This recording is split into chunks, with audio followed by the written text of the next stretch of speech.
हाय दोस्तों, मेरा नाम मोहित है और आप देख रहे हैं मेरे चैनल मोहित डी कोड्स। तो अब हम बात करने वाले हैं इनलाइन स्टाइल की।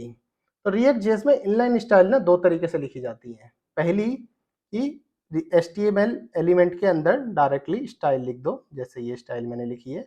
दूसरी, एचटीएमएल एलिमेंट के अंदर आप एक ऑब्जेक्ट बनाओ, ऑब्जेक्ट के अंदर एक कांस्टेंट लिख दो।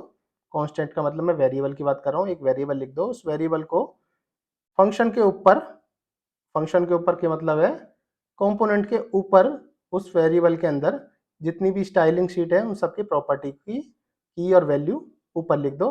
उसको भी हम डायरेक्टली इनलाइन स्टाइल ही बोलेंगे। इन दोनों तरीके को मैं डिटेल में आज समझाने वाला हूँ। उसके बाद एक real life example course card को बना के दिखाऊंगा। इससे आप इजीली समझ पाएंगे इनलाइन स्टाइल को इफेक्टिव वे में कैसे यूज कर सकते हैं। तो ठीक है दोस्तों, सीधा चलते हैं अपने वीएस कोड पे और कोड करते करते ही सब चीज़ समझते हैं।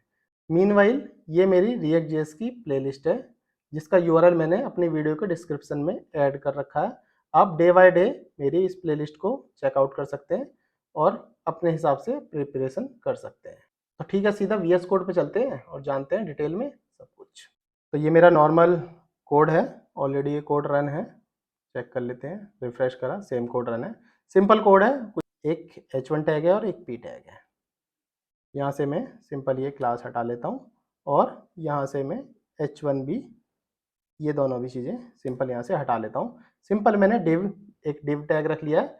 div के अंदर मैं एक p टैग रख लेता हूँ। p टैग के अंदर जो आज मुझे प्रोजेक्ट बनाना है, प्रोजेक्ट बनाते बनाते ही मैं समझाता हूँ आपको। कोट्स कार्ड का एक प्रोजेक्ट बनाना है। इसको मैंने कुछ एक p टैग के अंदर एक नॉर्मल एक स्ट्रिंग लिख ली है, एक कोट्स लिख लिया है और इस कोट्स के अंदर एक पी टैग और बनाता हूँ।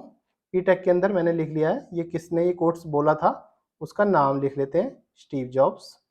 तो सिंपल यहाँ करके मैं लिख देता हूँ स्टीव जॉब्स। ठीक है, स्टीव जॉब्स, और यहाँ मैंने उसका एक कोट्स लिख लिया। सिंपल पी टैग लिखा है। अभी चला के देखोगे तो ये इजीली आपको दिख रहा होगा जो नॉर्मल पी टैग के अंदर है। अभी मैंने कोई सीएसएस यूज नहीं करी है। सीएसएस को यूज करने के दो तरीके थे, जैसे कि मैंने था, एक इनलाइन ही, डायरेक्टली इनलाइन के अंदर ही हम कोई प्रॉपर्टी की वैल्यू लिख सकते हैं, या फिर इसके अंदर एक ऑब्जेक्ट में अपना एक वेरिएबल बनाओ, उस वेरिएबल के अंदर अपना सीएसएस लिख सकते हैं। तो पहले वाले उसमें मैं सिंपल अपना एक स्टाइल लिखता हूँ। स्टाइल के अंदर एक कोट्स में यहाँ पे मैं इसके वेरिएबल लिख देता हूँ। इस वेरिएबल का नाम लिखता हूँ मैं कार्ड स्टाइल। ठीक है, एक वेरिएबल बनाया कार्ड स्टाइल से और उसको मैंने रैप कर दिया ऑब्जेक्ट के अंदर। ठीक है, अब इसी हिसाब से मैं क्या करता हूँ, एक वेरिएबल एक स्टाइल बनाता हूँ यहाँ पे, स्टाइल, और इस स्टाइल को डायरेक्टली मैं ऑब्जेक्ट बनाता हूँ, डबल ऑब्जेक्ट बनाता हूँ।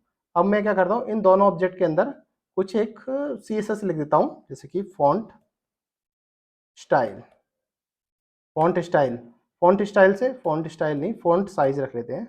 फॉन्ट साइज मैंने इसलिए रखा है बताने के लिए कि मुझे इस फॉन्ट का क्या साइज चाहिए। तो फॉन्ट साइज जैसे कि मैंने देखो कैमल केस में लिखा है, पहला वर्ड स्मॉल में फिर कैपिटल में फॉन्ट साइज, और इसकी जो वैल्यू है उस वैल्यू को मैं रखूंगा स्ट्रिंग में 18 पिक्सल। तो अब जैसे देखते हैं जाके, तो ये थोड़ा सा 18, ये अभी नहीं चलेगा क्योंकि ये मैंने लिख दिया यहाँ पे, इसको मैंने अभी यूज नहीं करा, इसको हटा लेता हूँ। सिंपल आपको दिखाता हूँ फॉन्ट स्टाइल चल पा रहा है कि नहीं। 18 पिक्सल थोड़ा बड़ा हो गया, 18 पिक्सल आप समझ नहीं पा रहे होगे, 25 पिक्सल रख लेता हूँ। तो देखिए थोड़ा सा और बड़ा हो गया फॉन्ट साइज। अभी मुझे 18 ही चाहिए, तो अभी मैं 18 में वापस इसको रख देता हूँ। तो ये मैंने करा फॉन्ट, और एक मैं बनाता हूँ इसके आगे फॉन्ट स्टाइल। तो फॉन्ट स्टाइल तो वही सेम कैमल केस, फॉन्ट के बाद STYLE। अगर ये रिएक्ट नहीं होती तो फॉन्ट हाइफन स्टाइल लिखता मैं।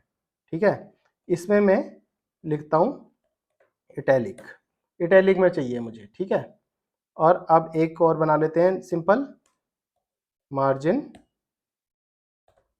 बॉटम सिंपल, इसमें भी कुछ एक पिक्सल रख लो, 10 पिक्सल इसमें मार्जिन बॉटम रख लेते हैं।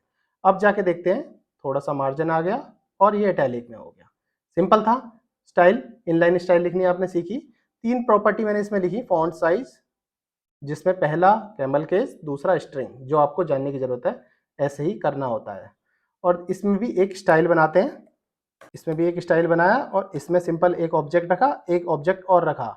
अब इस ऑब्जेक्ट के अंदर अब मैं इस पे स्टाइलिंग लगाने की कर रहा हूँ कोशिश। तो इसमें सिंपल फॉन्ट साइज जो 18 पिक्सल था यहीं से कॉपी कर लेते हैं। इसमें फॉन्ट स्टाइल थोड़ा इससे छोटा कर लेते हैं 16 पिक्सल, और यहाँ से सीधी ये सब चीज़ें कॉपी कर, ये भी कॉपी कर लेते हैं। मुझे फॉन्ट स्टाइल भी चाहिए। फॉन्ट स्टाइल जैसे मैंने इटैलिक रखा था तो आप बोल्ड रख दें इस पे, ठीक है। और लास्ट में इसको एक कलर दे दें। कलर तो सिंपल कलर है, इसमें कैमल केस नहीं आएगा कलर में, क्योंकि एक वर्ड में सब स्मॉल में आएगा। एक वर्ड से बड़ी जो भी चीज़ है, जैसे बॉर्डर रेडियस, तो बॉर्डर रेडियस का आर कैपिटल हो जाएगा। तो एक वर्ड है तो सारा का सारा लोअर केस में रहेगा।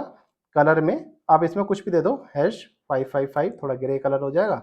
इसमें चीज़ें देखने को मिल जाएंगी। देखते हैं ग्रे कलर ऐसे लेगा नहीं लेगा 555 से। अभी इसने नहीं लिया, क्योंकि हमें, मैंने देखने को बताया था सिर्फ आपको, क्योंकि मैंने स्ट्रिंग में नहीं लिखा। अभी ये स्ट्रिंग में लिखा तो थोड़ा सा ग्रेइश कलर हो गया। तो मैं थोड़ा और जूम कर लेता हूँ तो आपको चीज़ें दिखेंगी। और तो ठीक है, थोड़ा ग्रे ग्रे कलर हो गया, ये बोल्ड हो गया, ये टैलिक हो गया। ये तो लिखी मैंने सिंपल इनलाइन स्टाइल। अभी क्या था, मैंने एक स्टाइल और सिखाई थी आपको। सिंपल इनलाइन लिखने से अच्छा, इनलाइन तो इसलिए क्योंकि दो तीन प्रॉपर्टी थी, एक दो तीन। अगर मानो 10-15 प्रॉपर्टी होती तो कैसे लिखते, उसके लिए आप सिंपल कॉन्स्ट ही बनाते, स्टाइल ऑब्जेक्ट ही बनाते। जैसे कि मैं स्टाइल ऑब्जेक्ट यहाँ बना के दिखाता हूँ आपको। इसमें रख लेता हूँ मैं एक चीज, इसमें रख लेते हैं जैसे कि कुछ नाम रख लेते हैं, इसको कार्ड स्टाइल नाम रख लेते हैं, कार्ड स्टाइल। अब याद रखना, मैंने इसमें सिंगल ऑब्जेक्ट में लिखा था, ये डबल ऑब्जेक्ट में थे सारे। सिंगल ऑब्जेक्ट में मैंने इसलिए लिखा, अब जब मैं ऊपर लिखूंगा ना ये कॉन्स्ट में, तो एक ऑब्जेक्ट ऑलरेडी इसके अंदर आ जाएगा। जैसे कि ये आ गया इसके अंदर एक ऑब्जेक्ट। ठीक है, एआई के थ्रू ये कुछ मुझे कुछ मिल गया है, इसी को ही यूज कर लेते हैं, सारी चीजें हम नहीं करते। तो अपना चला के देखते हैं। देखिए कितना बढ़िया लिख रहा है। स्टीव जॉब्स नाम आया, एक बॉक्स ही बना, शेडो भी बनाई, बॉक्स शेडो भी बनी, बॉक्स शेडो यहाँ से बन गई, टेक्स्ट अलाइन सेंटर भी हो गया, margin, padding, border radius, border colour, सब चीज़ कितना अच्छा लुक एंड फील लग रहा है। एक पूरा कोट्स कार्ड बना के रेडी हो गया सीएसएस से। सिर्फ इनलाइन सीएसएस यूज करिए दोस्तों, बाकी और कोई सीएसएस यूज कर रही ऑब्जेक्ट के थ्रू सीएसएस यूज करिए, और इनसाइड एचटीएमएल एलिमेंट के भी सीएसएस यूज करिए। दोनों सीएसएस आपको इजीली करनी आ गई होगी। मुझे नहीं लगता आप इनलाइन स्टाइल सीएसएस में, इनलाइन सीएसएस में कुछ भी बचा हुआ है। इस वीडियो को पॉज करके एक बार इन सबको और रीड कर लेना। इतना ही सब कुछ होता है इनलाइन स्टाइल में, इससे ज़्यादा कुछ नहीं होता। तो ठीक है दोस्तों, अभी के लिए इतना ही, फिर मिलते हैं नेक्स्ट लेक्चर में। तब तक के लिए थैंक्स फॉर ज्वाइनिंग।